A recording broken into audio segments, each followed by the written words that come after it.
Are you already at work? Have you been at work? When will you go into work? Are you a 9 to 5, or does that even exist anymore? Well, apparently it is beginning to erode, and the question is, what's next on the horizon? We're going to check in with expert Psyche Terry, who's with us. She's a business and life coach, and glad to have you on the show with us this morning, Psyche. Hope life's going well for you this Monday morning. Thank you. It is already. Thanks for having me. Well, I understand that there's a new survey from CareerBuilder that finds that 61% of workers nationwide think that 9 to 5, the workday, has gone the way of the dinosaur. What is our reality and what is next?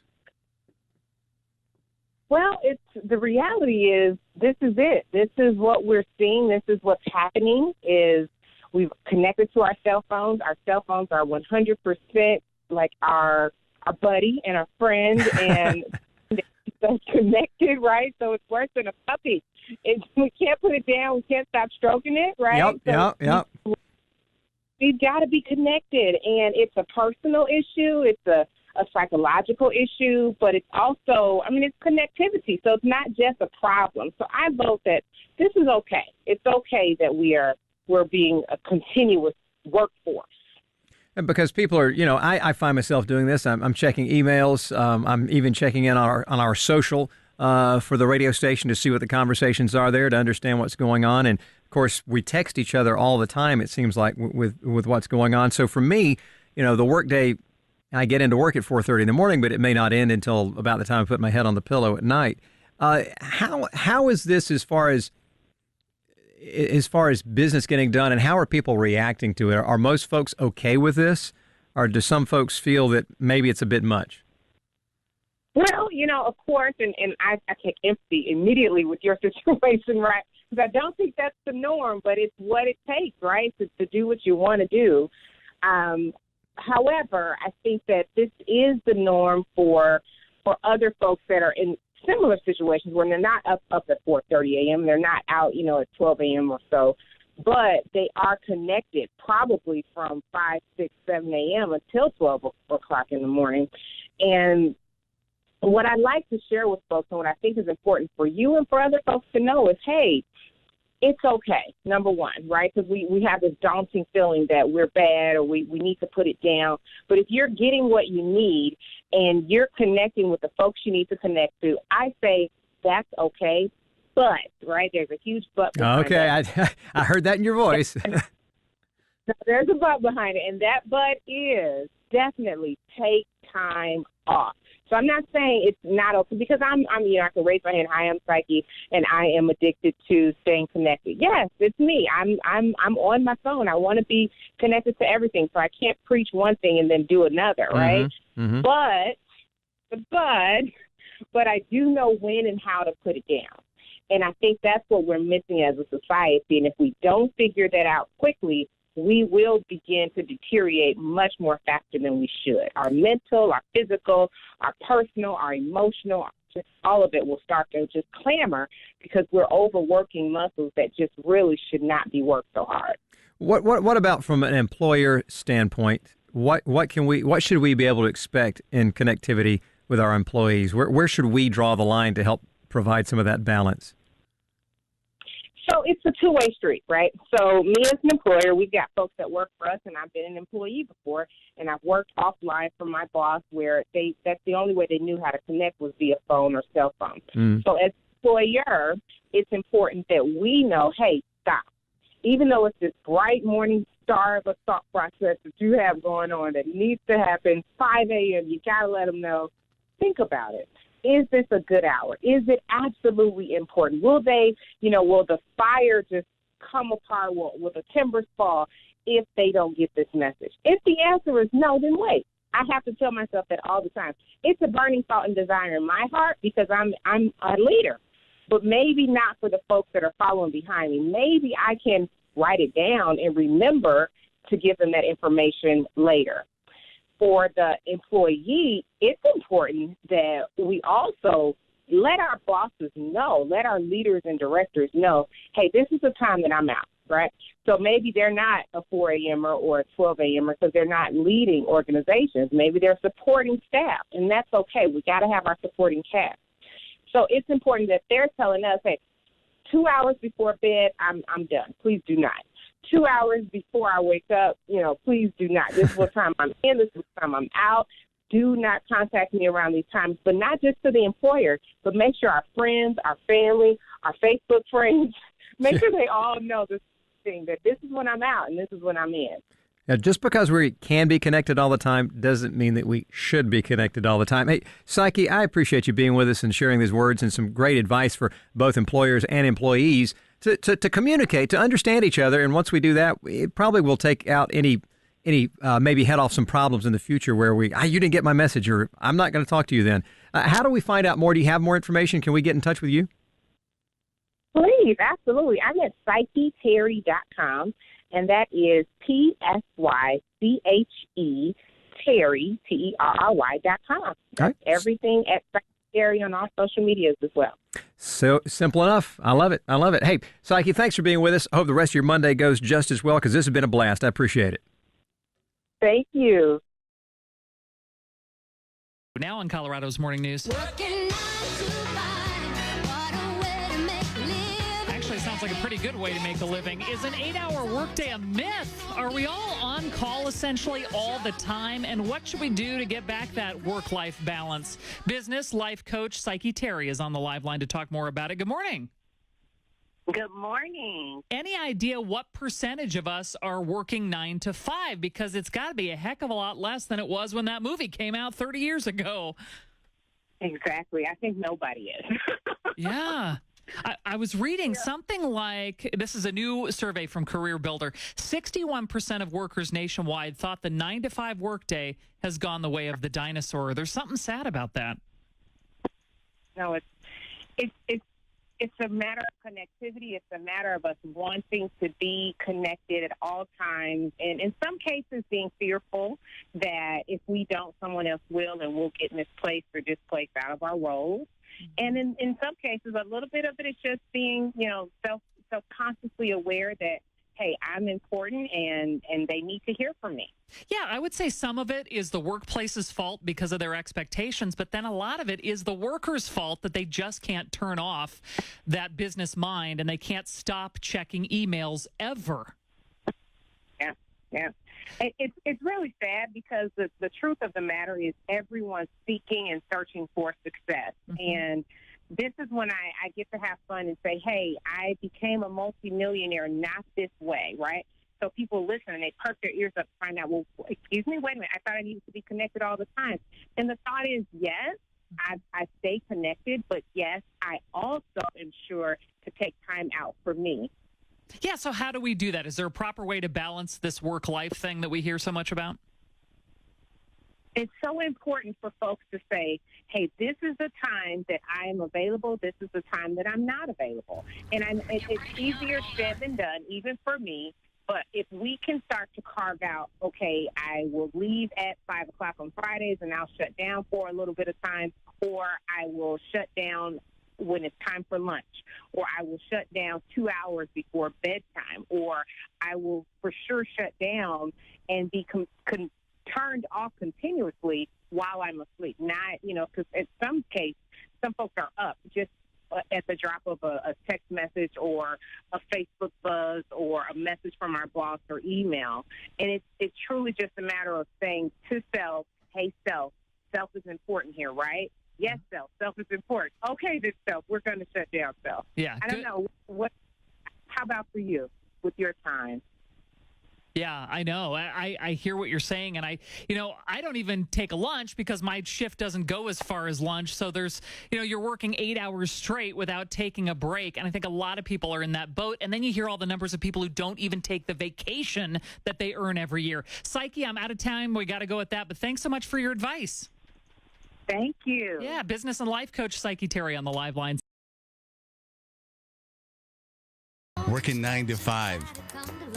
Is that your reality, or is that something that you feel has gone by the wayside, at least in your situation? I'm going to talk about the national trend with business and life coach Psyche Terry joining us on the wake-up call. Anytime you get an excuse to play some Dolly Parton, it's a good subject. Psyche, welcome in. Thank you so much. Now, I love that song, but it's not true anymore. But I do love the song. Okay, so what is the reality? If people aren't working 9 to 5, in a survey, Career Builder said 61% of workers nationwide thought the whole 9 to 5 thing had gone by the wayside, like the dinosaurs. What is the reality? Yeah, the reality is people are checking their cell phones after 5 o'clock, right? After 6 o'clock. They're checking their cell phones, at breakfast, at lunch, at dinner, on vacation. They're not taking vacation. They're continuously being connected to the man, I guess you'd say. We just cannot stop working. So when you say that they're looking at the cell phone, it's work related. They're looking at actual things, or are they checking Facebook? Well, it's a little bit of both, I hope, right? So I hope that it's a little bit of both. I hope that you're not continuously, never unconnected from your cell phone and it's all work and no play. I think that actually adding Facebook and adding social media and adding, even Pinterest or Etsy or whatever fun app you use, I think those are some things that we have to add to our system, because we do have this nagging thing in us that's telling us that we need to pick up our phones. And I've tried to do fast without them and have days without my phone, and it's difficult. So if we can add some more relational things to it, right? So we're picking up our phones to reach out to family that we don't talk to often, I think that's healthy. Yeah. How about what I did this weekend was hardly picked up the cell phone, the email, the text, things like that was work related. I just kind of gave it a rest, and I think people need to decompress. Love it. But we're just going to be going the wrong way before we go the right way. Wouldn't you agree? No, I love that. And how did you feel afterwards? That's what I think people need to understand. I personally felt like I was, every once in a while, I thought I might be missing an important email or a text that's, related to the show. So it wasn't completely guilt-free, or, there was a little nervousness involved, but it sure was a nice weekend. Yeah. No, that's exactly it. Is we're a little addicted. That's a little bit of that addiction kind of tapping in you. So we are addicted. And I say for folks that are like, he's brave, I can't do it, I say take time away and schedule time check-ins, right? So if you're taking a weekend, check in every 3 hours or every 6 hours, so that you can kind of even remove that time away from your nervous system where you're thinking you're missing something. Well, if I am, I'll find out in 3 hours, or if I am, I'll find out in 2 hours. Well, maybe it's a check-in every hour, but right. You're not connected and not checking in, right? Not every 10 minutes. What's the burnout factor? If people aren't working 9 to 5 and it's kind of taken over their life, what do you see as the trend with people just burning out because they never leave the workplace? Yeah, it's really, really sad that it's burnout, it's mental, it's strain, it's family relationships, it's kids, it's spouses. These are all the negative returns to us not taking time out for ourselves or for other people. Our backs hurt. They are hunched over because we're looking at our cell phones. I can't believe the stats that are out about these things, but it's real life. But we're connected and we're over-connected, and we've got to learn that there must be a time that we take out, that we carve out to say, this is me time. This is for me. I matter, and I'm going to take care of it. I was amazed over the weekend. I was out of state, and it was with a large group of people, and we were having a memorial dinner for an individual that we all had known that had passed away a couple of weeks ago. And so we're there at this, and there's probably, 80 or 90 of us in this particular restaurant. And at one point I kind of looked around, and I noticed that probably 3/4 of the people that were there were doing something on their cell phones, all at the same time, whether it was, Facebook or emails or text messages or whatever, but they all had their faces down and they were staring at their smartphones. And it's kind of like, we're not here for that. And it really, to me, was sort of like, wow, this is what society is now. We're glued to the damn phone. Oh, sure. Yeah. It's really sad, and definitely to hear a situation like that. It's the same with going to dinner, and you see a parent and the kid is like looking up at the parent, but the parent is looking down at her screen. It just pulls my heartstrings. But it's real, and I think it's a step that we as employees, we as connectors, have to stop and say, here are certain times that I will not use the phone. In our house, in our family, we say mealtime is it. So breakfast and dinner, we put our phones away. And we've noticed that our connectivity as a family it's just jump through the roof because we're not allowing other things to come against that. And it's difficult to do, but if you actually put the phone far away from you, it becomes easier and easier. So it's almost like you have to train yourself to take time out, which is kind of sad. Nature of the beast. Psyche, great to have you on the show.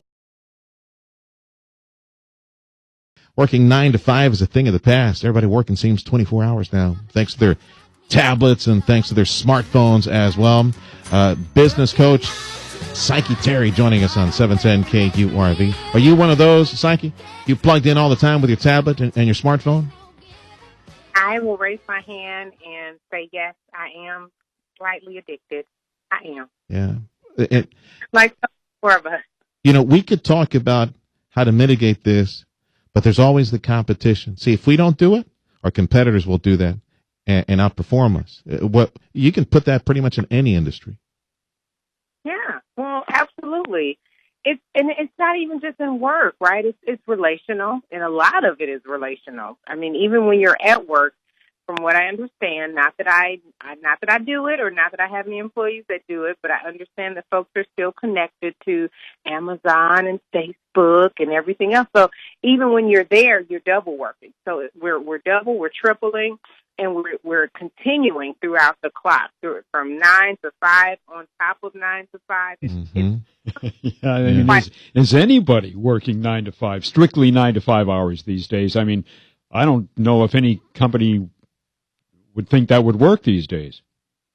It's not, and it's the connectivity. You're absolutely right. It's because of our smartphones, our tablets, and everything else that keeps us connected. And it's not that we don't necessarily want to be outpaced. I think that's a different way to look at it. I think a lot of it is, and I'm going to go from the glass half full, just so you know, right? So sure. Alert. Yep. I think it's because, I like to believe it's because we like what we do. Because Okay. that will see, look at that. Yeah. Well, it is for us because we don't have real jobs, but for people that work real jobs, and they're accountants or they're bank employees or other type of people out there that would like to turn it off at some point. Well, I mean, you can clock in, officially clock in from 9 to 5, clock in, clock out, but you're never really just working, strictly 9 to 5. Yeah. So true. We're staying connected. Either our bosses are emailing us, or our friends, or our coworkers, or our directors, or leaders. It's a continuous funnel. I just say that, hey, we need to know one thing to keep ourselves, from deteriorating, and that is know when to take a break. Either it's lunch when you shut down and you say, I'm going to put this to the side, or it's dinner. Our family is dinner. At dinner, there's no phone. And when a phone rings, we all look at each other like, what happened? That's the dilemma. At one point, as we evolve into this new world of new media, online media, when do you think this evolves into a compensation issue when the boss can expect the employee to be plugged in all the time and properly compensate that employee? I don't think it will ever turn into a compensation opportunity because, to your first point, that folks are going to, if it's not done by you, then there is someone that'll do it. There's someone a state over, there's someone, a couple states over that will do the job. Well, be careful now. Be careful because this could come back and bite you, though, because if you got hourly employees and they're off the clock, that's it for them. They're off the clock. You cannot expect them to be on the clock off hours doing company work. But if you got salaried employees, that's where you get them because they're salaried employees. Okay. It's a tough little thing here, and I think that's the point. is employers, bosses, leaders, directors, we have to lead that boat. We have to be conscious of when we're sending messages.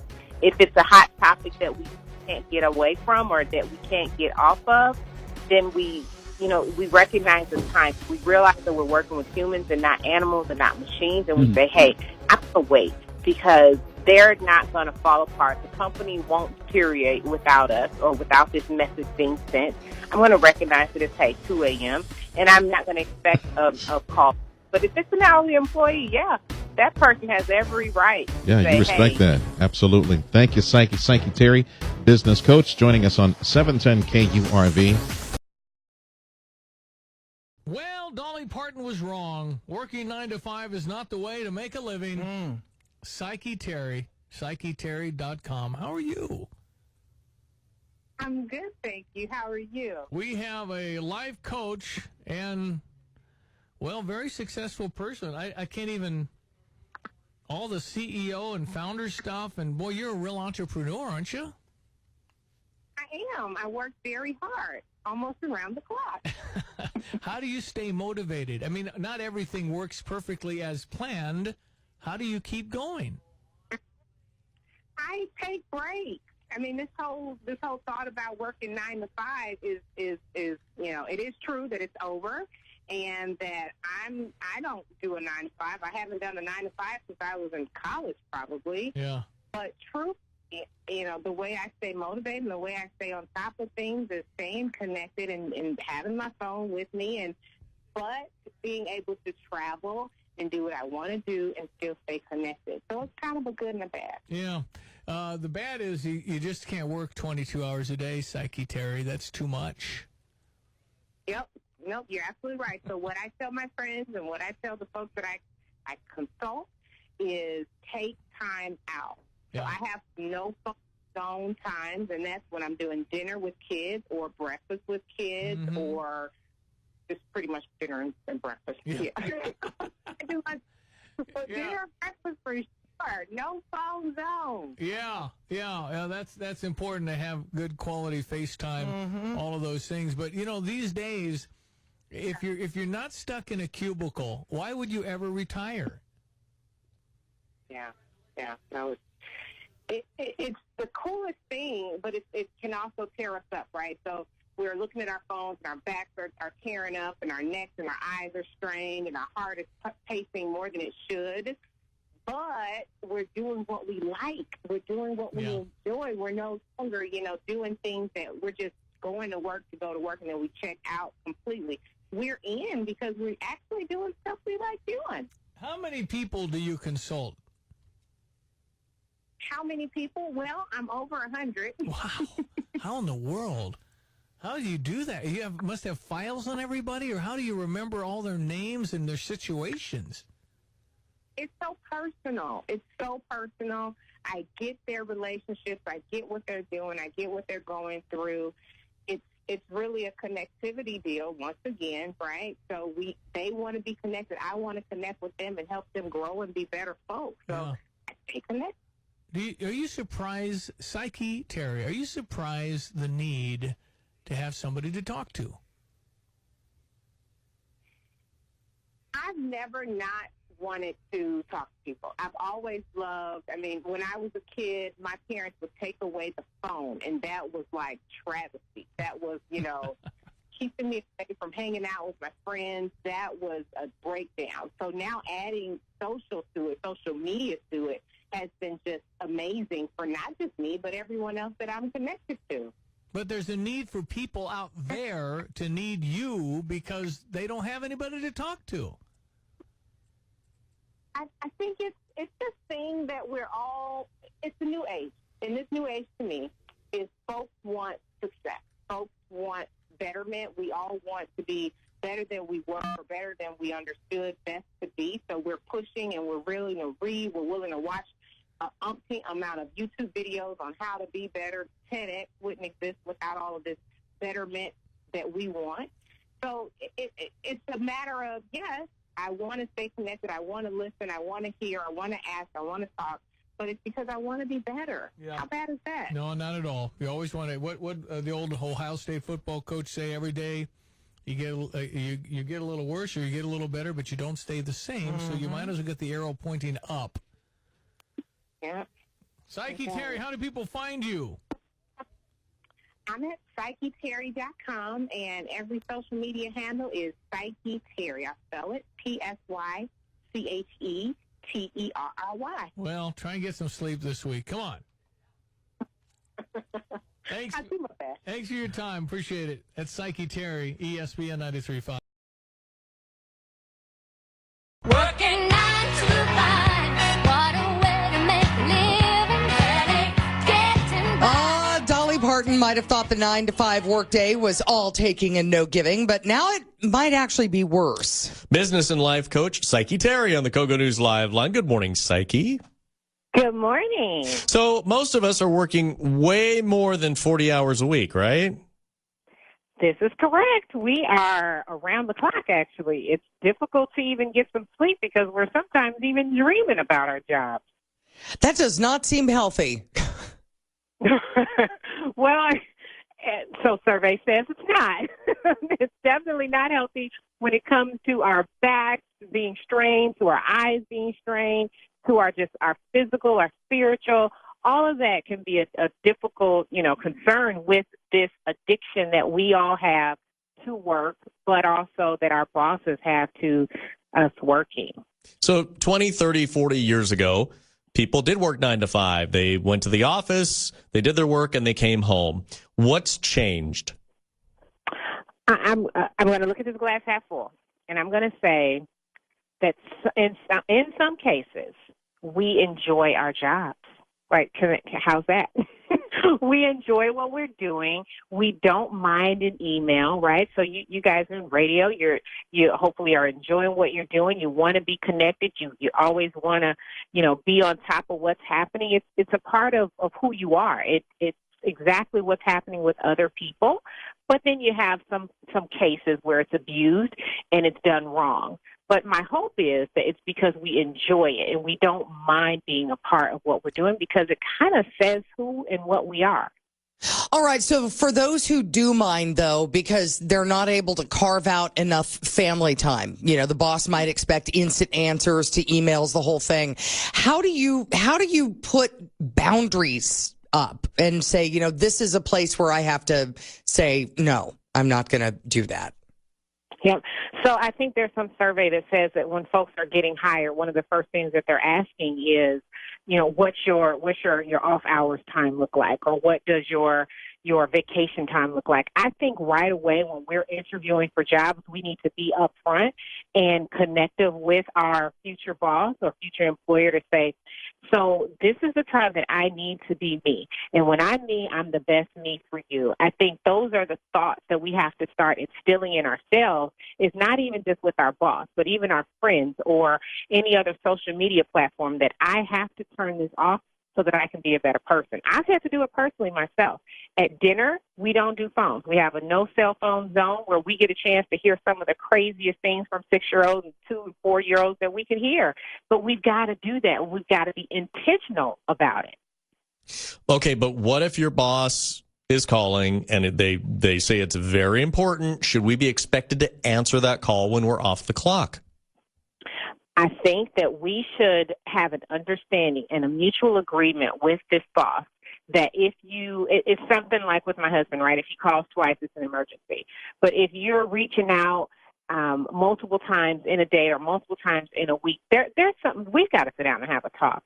But if this is something that you're doing once a quarter or once a month, absolutely. I can take time away from me to handle you.